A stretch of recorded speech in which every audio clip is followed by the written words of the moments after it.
Halo teman-teman RTFM online semuanya. Hari ini saya Linda ditemani oleh salah satu tamu istimewa asal Indonesia. Boleh nih si ganteng perkenalan dulu. Halo semuanya, namaku Dave ya. Nah, aku ini tahun ini udah tahun ke-10 di Taiwan. Oh, tahun Ya. ke-10 di Taiwan. Lama juga nih Dev. Tapi banyak mungkin yang dari kalian akan bertanya-tanya, Dev ini siapa sih, asalnya dari mana? Emang sih banyak orang Indonesia gitu ya di Taiwan nih. Tapi kayaknya Dev ini asalnya tuh cukup sih gimana ya, istimewa nih kayaknya ya. Gitu ya. Iya. Iya, aku kebetulan dari Sulawesi. Ya, Wow. lebih tepatnya Sulawesi Utara, kota tercinta, kota Manado. Kota Iya, Manado nih ya, betul. teman-teman ya. Ini luar biasa sekali. Tapi kalau boleh tahu, dari Sulawesi ke Taiwan itu kayaknya tidak mudah nih. Ah, kalau mau ngomong nggak mudah, kita memang nggak ada yang direct ya, tapi kita bisa transit ke Singapura. Oke, Betul, wow, betul, ini betul. menarik sekali nih Dev ya. Tapi gimana sih bisa gitu loh, dari Mm-mm. Sulawesi terus nyampe ke Taiwan nih. Boleh nggak sih ceritain gitu ya? Kok Dev dari Sulawesi, tepatnya dari Manado, Hmm. terus udah gitu akhirnya berkeinginan untuk datang ke Taiwan dan kemudian menetap di Taiwan.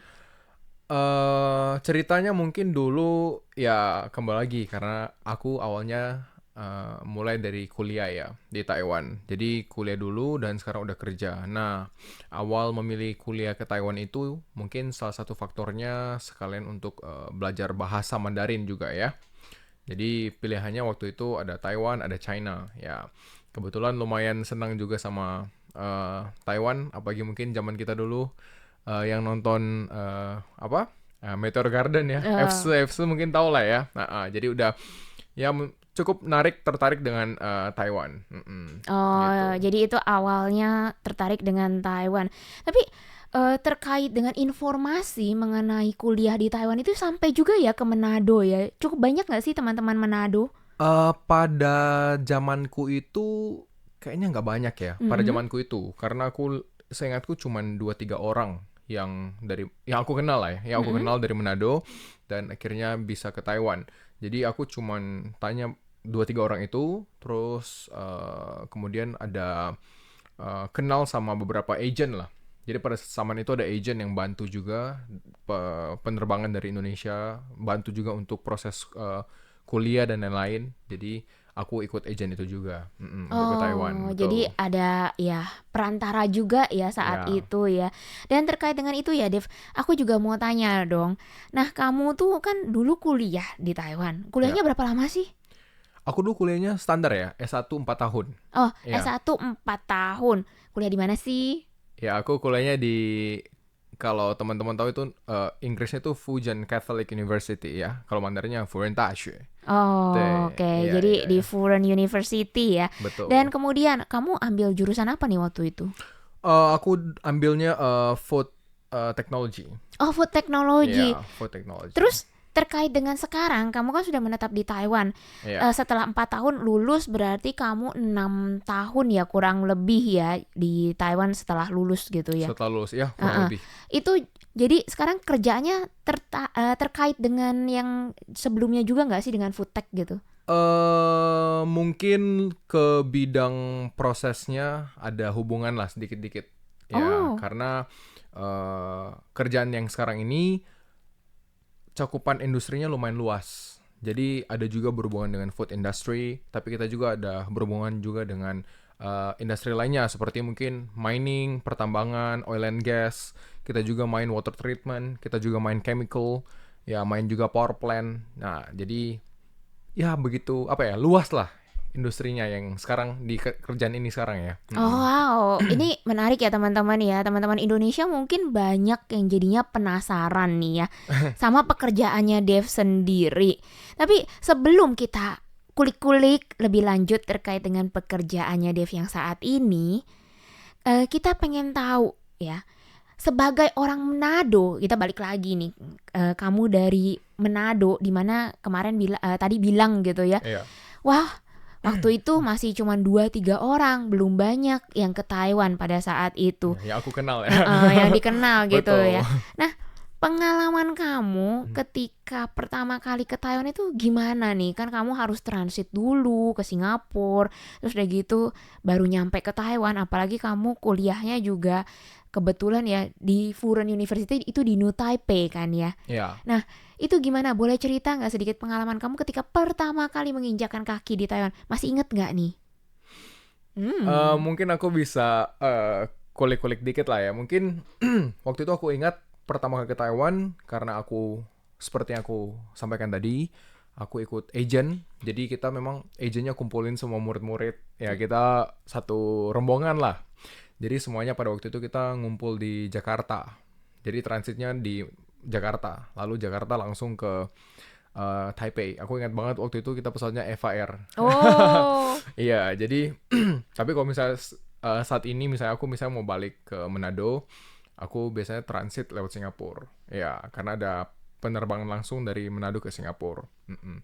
Jadi awal-awal datang ke Taiwan mungkin agak-agak apa ya, istilahnya agak-agak kagok lah ya mungkin ya, karena mungkin budayanya masih baru ya kan, terus kendala bahasa juga ya. Jadi benar-benar aku tuh datang awal ke Taiwan itu bahasanya bener-bener apa ya, nggak susah ngomong, susah denger ya. Jadi bener-bener kayak nol ya. Jadi kalau aku bisa bertahan sampai saat ini semua berkat kemurahan Tuhan lah. wow. Nggak, gini bener-bener mujizat dan kemurahan Tuhan ya. Jadi eh, bahasa kendala utama. Lalu kemudian setelah itu harus bergaul dengan orang-orang, karena kan waktu itu aku langsung masuk di asrama. Itu satu asramaku itu kebetulan di situ yang aku tahu cuman aku aja yang orang Indonesia. Kayak memang di univ kita itu pada waktu itu ada orang Indonesia lainnya, tapi mereka di gedung yang lain. Oh, Ya, jadi aku di gedung itu sendiri doang yang orang Indonesia. Jadi aku tuh di situ ngumpul sama orang Taiwan gitu loh. Jadi teman kamar juga orang Taiwan. Jadi ya mungkin agak kaget lah karena satu kamar sama orang luar terus ngomong aja susah gitu ya. Jadi itu pengalaman yang luar biasa lah, dan betul-betul kalau boleh survive itu kemurahan Tuhan. wow, ini luar Begitu. biasa sekali. Tapi kamu tahu nggak sih, kalau sekarang ini Mm-mm. bakal dibuka yang namanya penerbangan langsung dari Taipei Ke Manado ke ya. Manado. Iya, itu beritanya aku juga dengar dan aku lumayan senang sih dengar itu. Cuman kurang tahu ya, karena yang aku cek itu kalau nggak salah itu penerbangannya lebih ke charter pesawat ya. Oke. Jadi mereka itu ada kerjasama antara travel company sama pemerintah Taiwan sama pemerintah Ministry of Affairs sama juga KDI ya. Jadi mereka buka charter waktu itu yang aku ingat cuman 3 hari ya. Cuma aku berharap mungkin siapa tahu ke depan bisa ada penerbangan reguler ya. Jadi mungkin pas pulang kan lebih gampang. Iya, tentu Iya. saja ya. Apalagi kan Sulawesi nih ya. Aku sendiri aja penasaran nih untuk ke Sulawesi karena belum pernah ya teman-teman ya. Dan kemudian ya terkait dengan kamu sendiri saat ini, Iya. ketika kamu datang ke Taiwan, kira-kira apa yang paling berbeda dengan budaya yang ada di Manado? eh yang paling berbeda budaya Manado ya. Atau berkesan gitu? Berkesan ya. Mm-mm. Hmm, kalau aku sendiri sih mungkin eh oke, mungkin waktu itu ya, karena aku datang pas kuliah itu yang aku paling kaget itu mungkin di Indonesia. Kalau orang kuliah pas Indonesia itu kayak kita ingat kayak at least harus rapi lah ya kan, harus baju at least celana panjang Mm. dan sepatu gitu loh. Tapi pas aku di Taiwan aku lihat orang-orang Taiwan kayak lumayan lumayan apa ya, lumayan suipian apa ya, kayak lebih Ya sudahlah gitu. iya, bahkan di kelas pun ada yang pakai celana pendek terus pakai sendal gitu loh ya. Jadi kayak dan kayak santai aja dan bahkan lagi dalam proses lagi kelas bisa sambil makan. Iya kan? Kan Oh. kalau di Indonesia mungkin guru bakal nggak boleh gitu kan, kayak takutnya nggak menghormati guru kan. Nah, di Taiwan profesor dosanya kayak santai aja gitu. Jadi ya itu lumayan menarik sih ya, menarik ya. Jadi mungkin ya budaya orang Taiwan sama budaya kita di Indonesia di Manado ya. Kayaknya Indonesia seluruhnya kayak lebih respect, kayak nggak boleh gitu deh, nggak boleh makan saat kelas ya kan, harus perhatiin busana, baju saat kelas ya kurang lebih begitulah. Oke, tapi udah gitu nih kita juga mau tanya-tanya sedikit terkait dengan kehidupan pribadinya Dave ya di Hmm. Taiwan sendiri. Kalau lihat dari profiling kamu, ini kamu tuh rajin banget olahraga gitu ya. Oh. Terus udah gitu kamu juga sampai punya kayak profiling kalau kamu tuh jadi donor darah eh, beberapa Ah, bulan sekali nih. oh, Kenapa sih kamu seneng banget sama olahraga, sama donor darah gitu? em, gimana ya? Mungkin mungkin aku bisa ngomong kayak dari kecil udah seneng sama olahraga. Olahraga mungkin terlepas mungkin dari kayak mungkin main basket, bola, segala macam. Ya mungkin olahraga lebih ke untuk diri sendiri ya. Apalagi em, mungkin mau coba untuk hidup sehat lah, ya kan? Olahraga jadi bagian dari hidup sehat. Ya apalagi kita di kerjaan mungkin terlalu banyak duduk, ya kan? Ya kenapa nggak coba untuk olahraga gitu loh. Eh, untuk donor darah sendiri sih, ya aku sih awalnya itu berpikir kayak karena kan dulu pernah pernah lihat beberapa orang pasien di rumah sakit yang butuh darah ya kan. Apalagi kalau misalnya tiba-tiba ada mungkin darurat di UGD gitu kayak mereka kekurangan darah. Ya jadi salah satu cara mungkin aku bisa bantu walaupun cuma jadi apa ya small part lah ya kan. Mungkin bisa dengan menyumbangkan kantung darah ya kan. Jadi istilahnya itu satu kantung darah bisa menyelamatkan satu jiwa misalnya gitu kan. Mereka ada slogannya gitu loh ya. Terlepas juga di sisi lain mungkin ada juga penelitian yang bilang donor darah bisa memberikan benefit juga untuk kesehatan ya. Jadi kira-kira itu kenapa aku coba untuk ya mencoba untuk rutin olahraga, mencoba untuk rutin juga bisa bantu ini apa ya kemanusiaan ya donor darah gitu loh bantu menyumbangkan kantung darah gitu. Oke, jadi donor darahnya sendiri udah dari Indonesia udah dimulai ya? Apa di Taiwan nih baru mulai? Aku mulai rutin di Taiwan. Oh, mulai rutin malah di Iya, Taiwan. mulai rutin Taiwan karena Oke. memang di Taiwan itu buat teman-teman yang eh, penasaran ataupun tertarik untuk donor darah, sebenarnya Taiwan itu punya palang merah ya, sangat Fangpian sangat praktis untuk ditemukan ya. Dia punya lokasinya banyak, dia juga aksesnya sangat mudah, nggak ribet ya.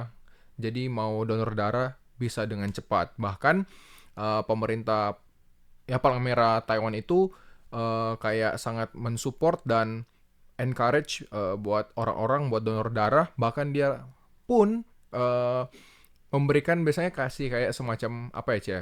Token souvenir gitu loh. Oh, Iya, jadi ada gift atau ada hadiah-hadiah hadiah-hadiah yang betul menarik betul betul gitu betul betul. ya. Dan itu juga bisa bikin Dev jadi lebih semangat ya untuk donor darah ya. Ya, buat orang-orang kan jadi semangat juga kan biasanya. Walaupun ya hadiahnya kan ya kecil-kecilan lah, ya dan berbeda-beda nggak apa gitu loh. Oh, yang Heeh. penting jadi lumayan lah Ya semakin semangat lumayan, nih ya. betul. Dan kemudian Dev, kamu kan di Taiwan sekarang kan sudah bekerja itu ya sebagai profesional. Boleh Ya. nggak sih tahu kan kamu katanya kerjanya namanya di fintech nih. Ya. Fintech ya. Fintech sendiri itu kalau boleh tahu ketika Hmm. aku lihat di profilnya kamu sendiri, kamu kerja katanya di dua perusahaan ya. Oh, oke.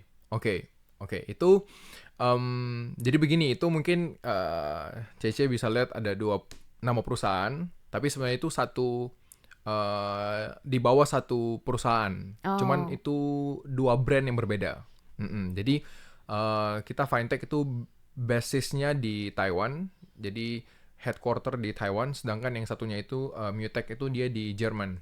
Tapi Oh. itu pun sister company dari fintech. Jadi fintech acquired, dia apa ya membeli perusahaan itu, jadi sekarang punya fintech gitu loh. Hmm. Jadi aku support dari Taiwan lah untuk produknya brand. Jadi kalau misalnya ada customerku, klien yang butuh juga brand dari Mutech itu, dia bisa kontak aku juga. Aku bisa support untuk supply juga gitu loh. Oke. Terus dari gitu kamu tadi udah membahas soal kamu membantu support gitu dengan Ya. beberapa produk. Nah, produk apa sih yang menjadi keunggulan dari Fintech sendiri ya? Dan kalau aku boleh tahu, Mm-mm. job desk-nya kamu apa nih? Oke. Jadi karena aku puji Tuhan dipercayakan jadi sales engineer ya. Jadi sales engineer, dan di sini kita tuh produknya sangat banyak ya, tapi lebih khususnya sebagai sensor. Jadi mesin sensor. Nah, mesin sensor kita itu bisa untuk mengukur level measurement atau juga flow measurement. Jadi untuk aliran dan juga untuk tingkatan dia bisa bantu. Untuk contohnya, makanya kenapa kita bilang kayak produk kita ini banyak digunakan di industri yang lumayan luas. Yang seperti tadi aku ngomong sampaikan, ada di pertambangan kita pakai, di water treatment, pengolahan air pun, dan bahkan klien-klien kita itu bukan cuman swasta doang, bahkan pemerintahan pun kita kerjasama. Baik di Taiwan, baik di negara-negara lain, termasuk juga Indonesia. Sama perusahaan BUMN pun kita bekerja sama. Iya. Jadi kita ada mungkin beberapa alat kita seperti flow meter. Nah, jadi mengukur misalnya kita di satu pabrik dia ada pengolahan air limbah atau mungkin air bersih, ya kan? Dia pasti ada pipa yang banyak. Nah, dia butuh flow meter. Nah, untuk ngukur ya. Jadi, oh ini volume air udah berapa banyak. Ini airnya ada jalan nggak, alirannya cukup nggak, ya kan? Karena bagaimanapun mereka mau tahu, harus dimonitor kan. Nah, di sisi lain juga selain flow meter kita banyak sensor-sensor lainnya, seperti mungkin misalnya kita main di pabrik yang punya tank gede, terus dia mungkin di dalam tank gede itu ada beberapa medium solid ya, mungkin ada contoh mungkin biji-bijian, beras, jagung, ya kan. Kita juga ada alat untuk bisa mendeteksi levelnya. Biar nanti kan dikasih tahu, oh ini udah sampai di mana, udah habis belum, apa harus ditambah lagi, ya kan, atau ini udah mau dikosongin atau gimana. Nah, itu beberapa contoh lah. Jadi sangat luas. Kita supply juga ke beberapa perusahaan-perusahaan ternama juga di Indonesia ya, yang baik itu berhubungan dengan makanan, dengan sabun, semuanya. Bahkan BUMN pun ya, seperti yang kita juga kerjasama sama pemerintah yang PLTU, kita juga ada supply beberapa alat kita karena mereka juga kepake. Begitu kira-kira. Oke, nih ini menarik ya teman-teman ya. Tapi kemudian aku mau tanya, hal apa yang paling menarik ketika kamu bekerja di tempat ini? Hal apa yang paling menarik? Hal apa yang paling menarik mungkin aku bisa bilang di kerjaan ini aku jadi lebih apa ya, bertemu banyak orang ya. Jadi kita memang karena di kerjaan ini, yang job desk aku sekarang ini, aku kayak handle beberapa proyek gitu. Jadi proyek ini kayak harus bertemu banyak orang dan juga harus discuss tentang, negotiate juga tentang proyeknya, terus mencoba untuk memberikan solusi terbaik dengan mungkin masalah yang mereka punya. Jadi aku di sisi lain juga, aku juga karena ada beberapa proyek kita itu seperti aku bilang, kayak ada terlepas di negara-negara lain, ya aku bilang khusus karena ini juga kan untuk orang Indonesia nih. Kayak kita juga bantu beberapa proyek yang ada di Indonesia di bagian-bagian daerah terpencil.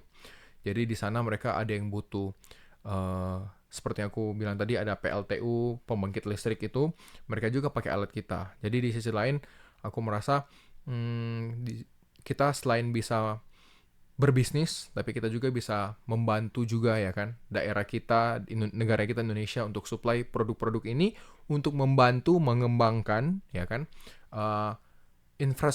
infrastruktur ya di Indonesia. Nah, itu juga merupakan salah satu hal yang berkesan, dan aku juga ada apa ya, cencokkan itu apa ya, kayak Ada perasaan ada perasaan apa ya, accomplishment gitu lah ya. ya. Jadi bukan semua hal tentang uang, tapi ada juga hal tentang kita bisa membantu orang-orang lain gitu loh, dari kerjaan kita gitu. Jadi berkat lah ya. Tetap ya menjadi Berusaha berkat. untuk menjadi berkat. Oke. Ya, puji Tuhan. Dan kemudian terakhir nih ya, Dev ya, aku Iya. mau tanya, rencana kamu di masa depan, apakah akan tetap di Taiwan atau ada kepikiran nih buat pulang?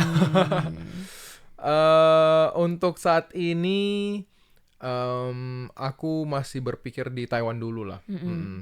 Tapi nggak menutup kemungkinan ke depan kalau mungkin ada rencana balik, atau mungkin bakal stay terus ini, atau mungkin jalan Tuhan mungkin ke tempat lain, ya kan, kita nggak tahu.